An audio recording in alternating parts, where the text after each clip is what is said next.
All right, this is Breaking Barriers with Jaden Cox, Mike Mal here with us. We gotta talk about World Team Trials, man.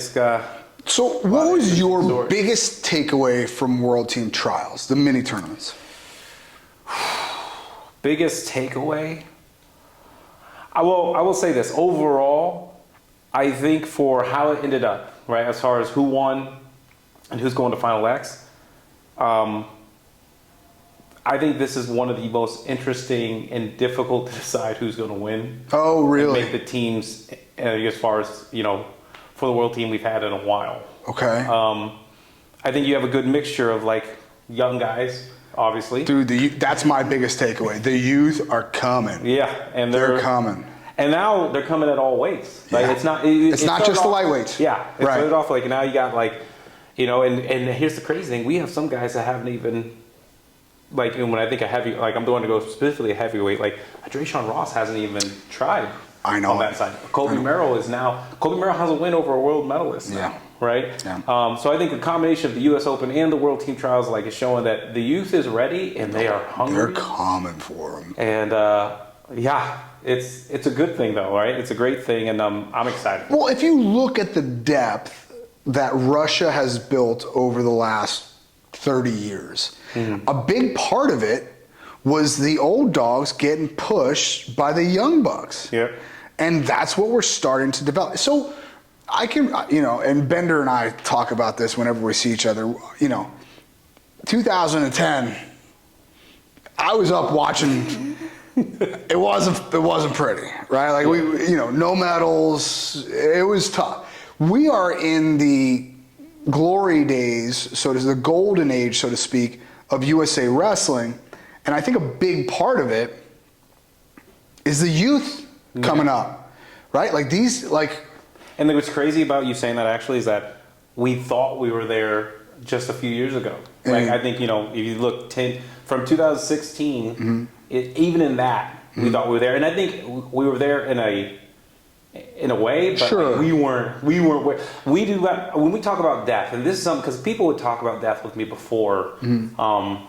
Even while I was still wrestling and stuff, and in my mind, I'm like, well, we really didn't have it. No, like we had maybe one or two guys that if they made the team would be able to go out and get medals. Alex Derringer being the most prevalent. Sure. Right. Shout out to Alex Derringer, by the way. Love him. Freaking dog. One of my favorites. Yeah, great human being. And so, but now it's like.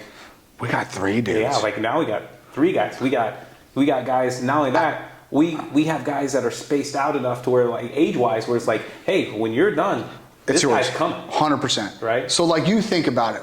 Okay, I can remember a time where it was 74 kilos. Was JB was in his prime, ain't nobody beating him. Mm-hmm. Kyle Dake was right there with him. Yep. Right, like 17, 18. Okay. David Taylor was in that weight class still. Andrew Howe was in that way. Dude, Andrew Howe like silvered at the Euregan.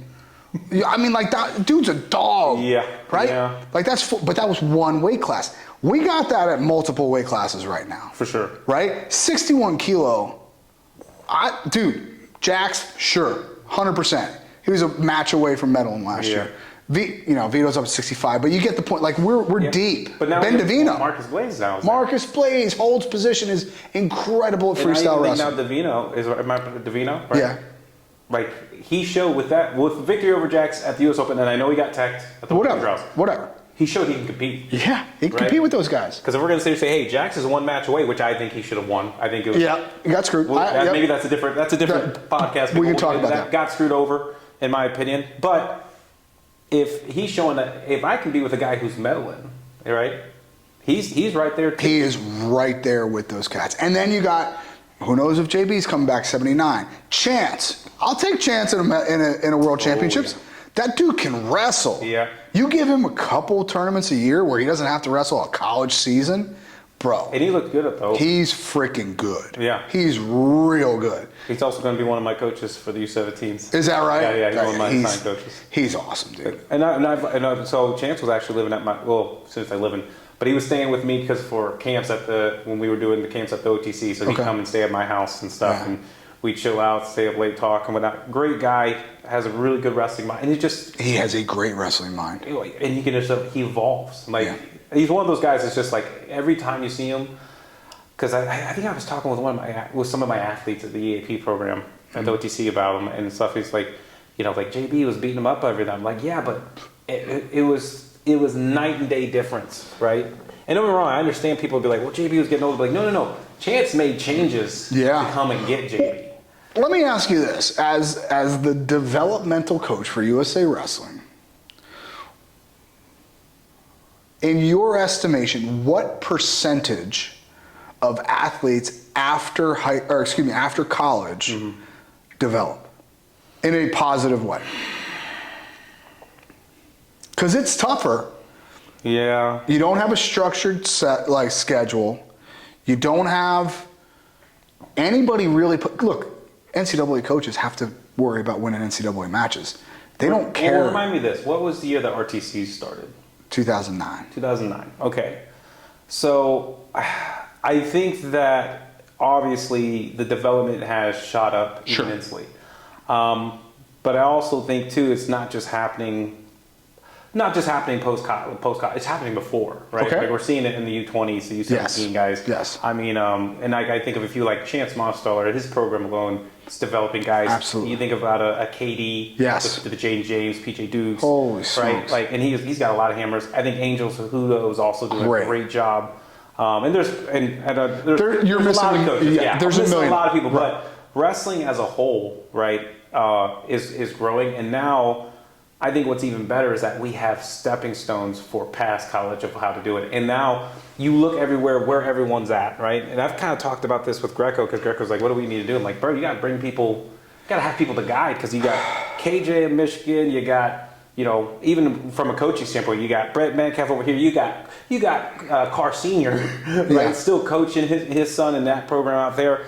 I mean, there's people giving back, and I really think that's what's going on. People are giving back, and also, too, just the era of like technology is so prevalent and good because now kids can see matches and technique and be a part of of their own growth and of coaches growing so much faster now and apply it. Okay, I would say for your question, that's tough. I would probably say around 30%.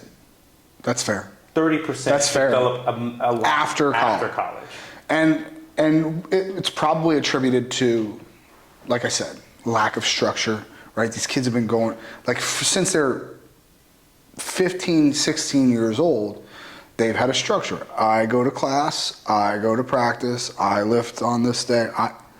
That's gone. Yep. Figure it out. Well, it's not just that structure. So there's two aspects of your wrestling career that you have to get used to when you go from college. So that's one aspect, right? And that's just the being professional aspect, right? How do I be a professional and also now... Was that something you struggled with? I would probably say at first no, because I was still tied to my college. Sure. So I still had a lot of help with it. Okay. I think it was more so, and also I enjoyed filling my time with wrestling. Yeah. Right. So it wasn't something that I really struggled with because I just filled it with what I wanted to do anyway. Right. And I had a focus of what I was going for.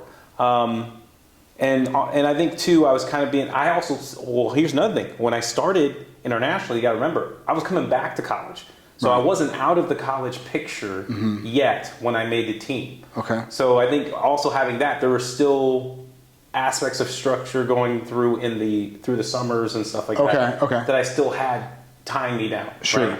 And I think that helped me to go kind of like, I get to be on this team and get a taste of that and then come back to college in some aspects and still have structure. Sure. And so then when I left college, it made it a little bit easier. You knew what you were supposed to be doing. A little bit. Now, I will say in 17, it was hard because now I'm a volunteer coach here. But it was more so hard just because of the training situation at the time.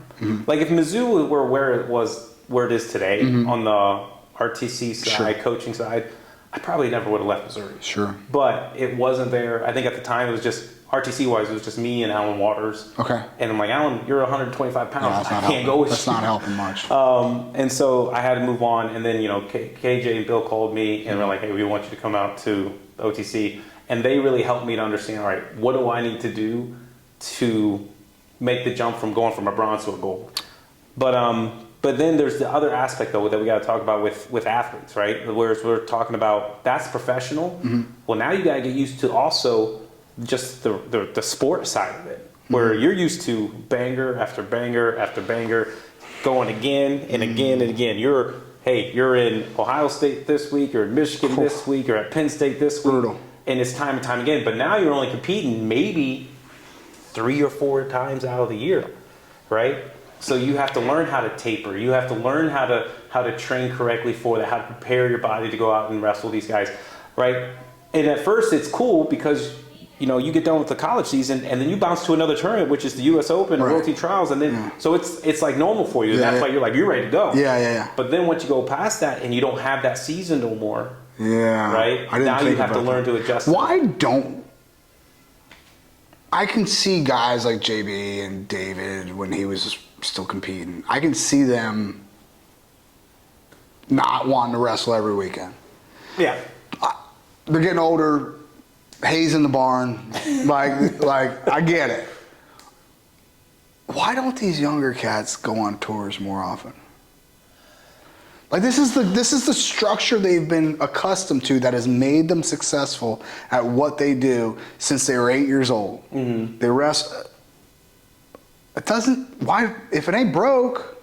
If it ain't broke, don't fix it. Well, the UWW schedule isn't it's vastly different from an NCAA schedule. Sure. Right, and it's also different from even if we're talking just in the nation, going from Cali, from the West Coast to the East Coast and then back. You're going overseas, you're going to a different place, stuff. So I think there are aspects that play a factor. But I also think too, is just like, I think what brings confidence, like I was a guy that I love to train. Right. I'd rather stay home and train, and I feel confident in that, than go out and just compete all the time, Now, what works for some people doesn't work for other people, fair enough. right? But I think there's a little bit of aspect of that. And then on top of that too is just logistic stuff of like, hey, if you're not a national team guy, like we have a process of how to go through things and who gets to go to these tournaments and stuff. Yeah. So, I mean, that's understanding that is a big factor for us too. But I also think too, this is just my wish. I wish we just had more UWW tournaments in America. Yeah. That's the other thing too. We need to do that more, dude. I would love to have more. And I can't imagine it's difficult getting these foreigners to come over here, right? Well, getting them to come over here in the sense of them wanting to come here. You're right. Mm-hmm.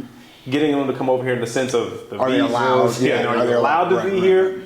Yes, it is very difficult, and that's why it doesn't. But I don't know. I mean, the Bill Farrell, I feel like has been getting a little bit more. God, man, Olympic years, dude. Olympic years, Bill Farrell is so much fun because that's a qualifier for the Olympic team trials. Yeah, dude, I remember. I think it was 16. I think it was the year he made a team. Pretty sure. Yeah, it was 16. It was 65K that Bill Farrell had like J.O., Molinaro, and then 3 foreigners. It was so much fun, and I genuinely believe that the World Championships is as, if not more, important than the Olympics. Just my opinion. I truly love the World Championships. But there is something special about Olympic year. Oh, for sure. Right? There's just, everybody's got a little bit extra oomph. I think the difference is prestige over participation. Okay. Right? Olympics is just, that's prestige. It's so right? much It's just and it's like this is the holy grail because of it just is. Yeah, the flags are going up. Yeah. The world is like, where we talk about where it's harder. Yeah. It's 100%. harder because everybody can go. Everybody can go. And there's no. And you got a round of 16, and you got a round. It's no joke. And you're wrestling that round of 16. You're getting off the mat, and you probably got to go within an hour. But the Olympics, you could wrestle 2 matches and be in the bronze medal match. For sure. All right, so there's that aspect with that. And don't get me wrong, I think they're hard in different aspects. Sure. 100%. I think if I were to put it into this, I would say Worlds is hard physically. It's hard. right? Everyone's primed, ready to go. Yeah. Everyone's there, and you got to wrestle. Olympics is hard because it's just like, man, it is in your heart. Yeah. It is in your blood. It is in your mind, your spirit of like, this is the Olympics, this is man. freaking Olympics. Holy smokes. This only happens every 4 years. every 4 years. Right? Every kid wants to do this. But imagine though, well, here's the question. Then imagine if the Olympics was an every 4 year thing, but everyone could go. It used to be like that. It used to be like that. I mean, don't get me wrong. Like there were some people that did not belong there, and so I do think that the qualification process is kind of cool. But that still happens now. I mean, the people that don't belong there still happens very much so now. I agree, but there used to be like some rich guy from London with like you know what I'm saying? Like, Yeah. like okay, bud, like your singlet's falling off you. You're not an athlete. You just have money. Like, stop. Like, right? My favorite clip in the world, and if you're watching this, Steve Neal, and I know you are, Steve Neal trucking some dude from South Africa, first round of the World Championships, and this dude, it was like he got shot. He was like, all right. We need to find that and then put the soundbite behind it, like, let's go, Bird. Let's go, Bird. That's exactly. This dude looked like he got hit with a cannonball. He was like feet in air, hands in air. He traveled probably 6 feet. It was hilarious. And Steve loves playing that clip. Like we'll probably see Steve tomorrow. Like ask him about that clip. He'll bring it up on his phone. He'll probably have it, right? He 100% has it on his phone. It's so, like, but it's the funniest. This dude looks like he got shot, like with a sniper rifle. It's hilarious. But I guess what I'm trying to say is, the qualification process is cool. It's good. It's good. Because we don't get that anymore, right? Like that guy didn't want to be out on the mat with Stephen Neal. For sure. Right? But can we open it up a little bit? Can we take top 4 from Continentals? Right? Like top 4 from Continentals is good enough of a qualification. Like there's no bums getting in from the Euros at top 4. Fair. Okay, that is fair. That's fair. But I also then but then it's just like, well, because then you have to think about the rankings too. Yeah. They're trying to make that ranking series a thing. It's so hard though. It's really hard, Jaden. It is. Because like it costs, it's been a hassle. It costs a lot of money to bring a team over there. Well, it's even harder for us as Americans. So the American side, it's hard because now that we've been talking about it, we have young athletes, college athletes. That's right. It's like, well, your ranking tournament is January. Yeah, January. He ain't going. My college athlete ain't going. He ain't gonna go get hurt. I think now too. I think the points only attribute. So it used to be that like the points attribute to the country. Mm-hmm. I think now it's like attribute to the person, the individual. Yeah. And so that makes it even more difficult. Where it's like, hey, Jack, you gotta go. Like, sorry, Bubba. Yeah. You know, or whoever, Mark. Yeah. Whoever, you got to go. PJ Duke. Yeah. Hey, we need these points for you. There's a chance you make this team again. Yeah. No, it is. It's difficult. And we're the only country that has to deal with that. For the most part, yeah. Yeah, right? And I mean, like, phew, that's tough too, right? Like, how do you say, hey, David, I know you're trying to beat Iowa in February, and I know that seems like a big deal, but you got a kid that could win a world medal here, and if he's not ranked, he's not going to get any seeding criteria at the World Championships. Right. You know, it's tough. I get it, 100%. All right, let's run through the weight classes. 57K, Knox. Another young buck coming up. Oh, yeah. Rips through Cronin, gets to Spencer, got pinned last time at the Open. This time makes it more of a match. Yep. Didn't get pinned. Got 3 points, though. Got 3 points. Not many people get 3 points on Spencer Lee's in the first period, right? Not many people at all. Then he gets to work, and golly, he went to that gut. I'm like, your gut's not that good. Stop. And then he gets stepped over. Spencer's on top. You live and you learn, and he's still living, so he's going to keep living. He's going to keep living. And like, Knox is one of my guys. He's the last kid I trained in Jersey, and I love him to death. Love his family. I was going to say family-wise. He's got a great family. I love Big Knox. But so he's taking steps forward, right? It's hard, right? But he took a big jump, I think. Because you have to remember, he went to Croatia? For U20s? No, senior. Oh, yes, he Went to did. Croatia. That's right, because he's not he's redshirted this year. Yeah. He went to Croatia, and, like, he didn't have the greatest tournament. I think he even got hurt there. Yeah.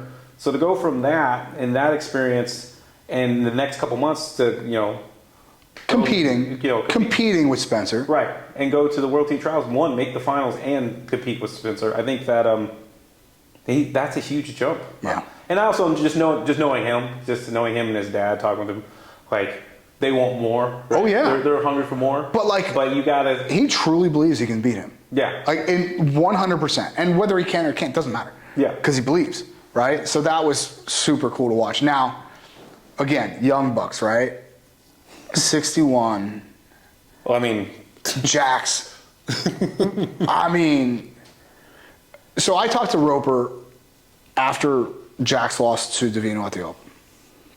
And I said, man, he had a bad weight cut. Like, is it too much for him? Like, right after the season, then go straight to the Open. He's like, man, he was looking right past him. He was looking right past him. He was like, man, I just beat this kid 2 weeks ago. Right. He ain't got a chance. Ben Davino is a son of a gun. You do not look past Ben Davino. That kid can wrestle. Well, in that match, though, too, at the Open, a really good thing. So I would say one of Jack's strengths is counterattacks. Like, has a really good go behind, get to the leg. But if you watch that match at the Open, every time Davino down blocked, it was like he was putting nothing. There's going to be like 10 feet between us. Yeah, sure. I'm not even going to let you come close to it. And then on top of that, too, he was just real. I got a sense of Ben Askren versus Chris Pendleton-esque. Okay. Not over wrestling in the positions and just, I'm going to shut you down in the scrambling positions. And then also on top of that, I'm going to find my point to win the position. And so I use that example just because I know Ben is a scrambler a little bit. Chris was more like... You know what was funny? The best way I've ever heard it described, there was this kid that used to wrestle for Rutgers years ago. I think he was like 2-time round of 12. Never won a wrestle off. Never won because everybody in the room knew all they had to do to beat him was not touch his legs. Right? He was just like, don't touch his legs, whatever you do. That's the opposite usually. For sure. But like, this kid was so good. And he wasn't the best athlete in the world. He's a 25-pounder. Wasn't the greatest athlete in the world. He's a couple times state place winner in Jersey at like 112. But the way he described scrambling was, I don't drill wrestling moves very often. Right. I just wrestle until I find a place where I know I'm comfortable with it, and I press the pause button on the scramble. Right. I get my head and hips above his, get one of his feet off the mat. That's actually really good. And that's a really way to put it, right? Yeah. Like, so I thought about it. I'm like, damn, that's kind of ingenious, right? Where he's like, scramble, scramble, scramble. Oh, I know this position. Let me get his feet off the ground. Let me get my hips up. You know what I mean? Well, like you put rules to it. Yes, right. Out of the craziness. That's right. Out of the chaos. Now I got rules of like, okay, well now I need to get my hips up. Right. Or now I need to elevate this. Right. And so you have points to meet. And so what I saw with Jax versus Davino this time was chaos, chaos, chaos. Oh, I know this position. Let me get the foot off the ground. Let me get my hips up. Let me post down on his face. You know what I mean? Like, he can't dive underneath me. And he just out-thought him in those positions. And that freaking kid's good. Because we only have 30 minutes. Okay. Back to Jax. Jax Forrest. Sorry. Let's talk about that on the way home. So, we'll have plenty of time. But I mean, no, and I think what I want to know, and maybe I'm not around him, so maybe I don't see it, or maybe I don't know how to look for it within him in competitions. How has the world's experience affected him? Has it pushed him more? Is it? You know what I think is cool? I don't know. I don't know because I don't know him real well. We're on the same boat. But what I do know is, kids like that, I think just like that's what they expect. Like, yeah, I'm supposed to make a routine. This is just no, for sure. That I get. I just mean like the drive towards it. Sure. Or is that something that comes later when you make the team? And I think you don't focus on it right now. I don't think so. I don't think he even gives it a second thought. I think Roper is the brains. Yeah. Roper goes, okay, We need to fix this, and fix this. And now how you deliver those fixables throughout the year is up to the best coaches in the country, right? Like Roper is an absolute genius at getting you to want to do something and thinking that it was your idea. He's the dude's Yoda. The way that the word you're looking for is manipulation. You can call it what you want. I call it great coaching. It is great coaching, but I think great coaches are master manipulators. How to manipulate. Master manipulators, 100%. Like I can remember my son, right? My son, when we first moved to San Diego, he was dating this girl, and my wife and I looked at each other, and we found her Instagram page, and we were like, this ain't the one, right? But he was the new kid in town. He's fresh meat. This girl was very cute. I can remember him coming home to me, and this is after dating his current girlfriend for about a month, going, hey, Dad, do you know those folks over in India? They do arranged marriages. I'm like, yeah. He's like, no, but you don't understand. Like, the parents get together, and they put the kids together, and I'm like, yeah.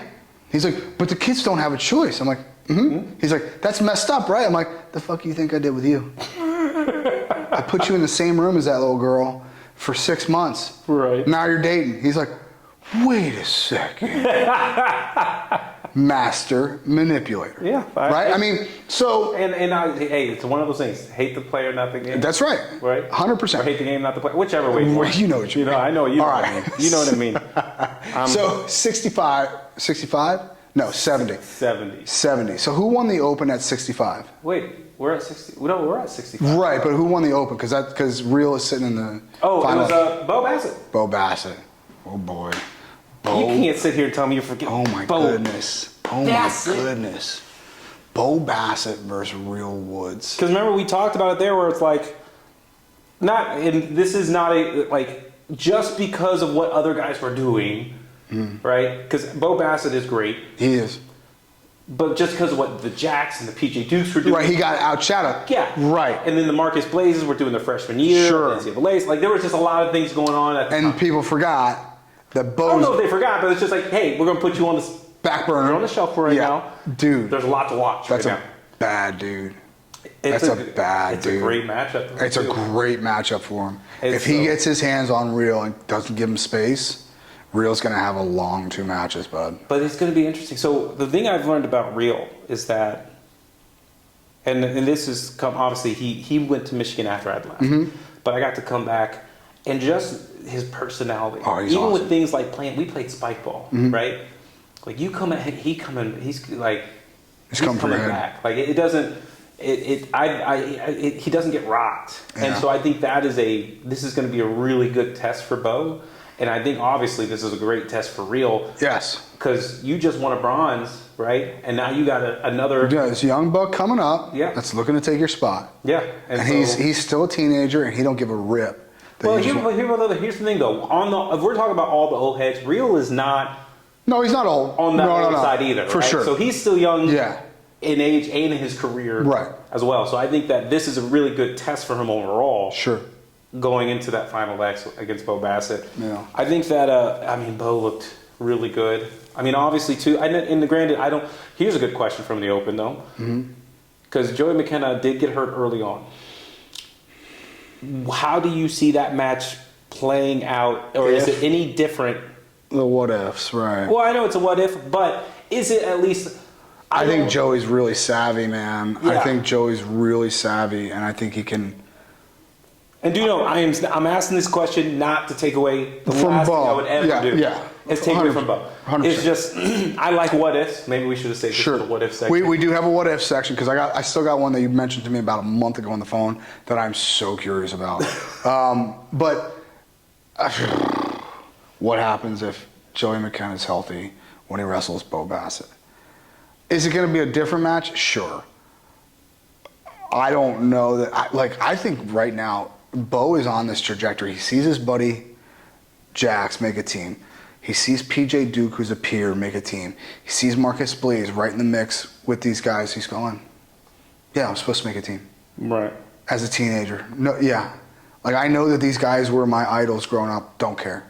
It's almost like there's a team of young guys. Yeah. Like they They all got together. Hey, yeah, you're doing it. Well, I'm doing it. I'm doing You it. think you can do it? Well, I'm definitely doing it. And I think one of the hardest things now. And Jaden James is coming too. Oh, yeah. Oh. That kid can wrestle. Let's wait on that.